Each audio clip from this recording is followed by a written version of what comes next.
അങ്ങനെ എൻ്റെ പല്ല് തേപ്പും മുഖം കഴുകലും ഒക്കെ കഴിഞ്ഞ് വന്നപ്പോഴത്തേക്കിനും ചിന്നനവിടെ ഉണർന്ന് റെഡിയായിട്ട് നിൽപ്പുണ്ടേ.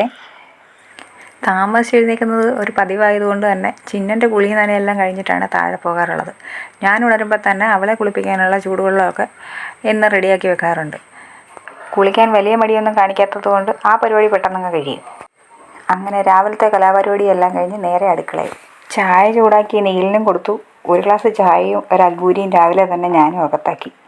അപ്പോഴാണ് വീട്ടിൽ നിന്ന് വിളി വന്നത്. അങ്ങോട്ട് ചെല്ലും.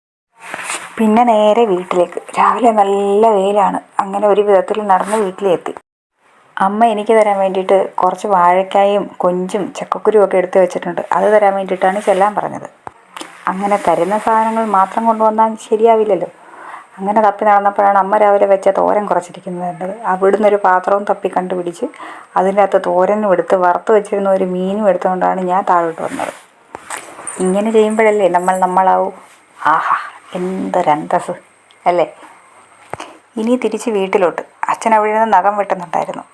ജാക്കിയെ മുറ്റത്ത് കെട്ടിയിട്ടുണ്ട്. അവനോട് വർത്തമാനം പറഞ്ഞിട്ട് ഞാനിങ്ങനെ നേരെ വീട്ടിലെത്തി. ഞാൻ വന്നപ്പോഴത്തേക്കും ഉച്ചക്കലത്തേക്കുള്ള ചോറ് വെന്തിട്ടുണ്ടായിരുന്നു. അത് ഊറ്റി കുടിക്കാനുള്ള വെള്ളം അടുപ്പത്താക്കി. ഉച്ചയ്ക്ക് ചോറിന് വേണ്ടിയിട്ട് ചക്കക്കുരും കൊഞ്ചും കൂടെ കറി വെക്കാമെന്ന് വിചാരിച്ചു. അതിന് വേണ്ടിയിട്ട് കൊഞ്ച് നന്നായിട്ട് ചൂടാക്കി അതിൻ്റെ തലയും വാലും കളയാൻ വേണ്ടിയിട്ട് ഒരു പാത്രത്തിലോട്ട് മാറ്റി വെച്ചു. കൊഞ്ച് തണുക്കുമ്പോഴത്തേക്ക് തേങ്ങ തിരുമ്മി അതിനുള്ള അരപ്പ് റെഡിയാക്കി വെച്ച്. അപ്പോഴത്തേക്ക് അപ്പുറത്ത് അമ്മൂമ്മയും കൊച്ചുമോളും കൂടി അവിടെ ചക്കക്കുരു മെഴുക്കുവരട്ടി വെക്കാൻ വേണ്ടിയിട്ട് ബാക്കിയുള്ള പരിപാടികൾ ചെയ്തുകൊണ്ടിരിക്കുകയാണേ. ആ സമയം കൊണ്ട് എനിക്ക് കറിക്ക് വേണ്ട സാധനങ്ങളെല്ലാം ഞാൻ റെഡിയാക്കിയേ. കറി അടപ്പത്താക്കുള്ള തയ്യാറെടുപ്പായിരുന്നേ.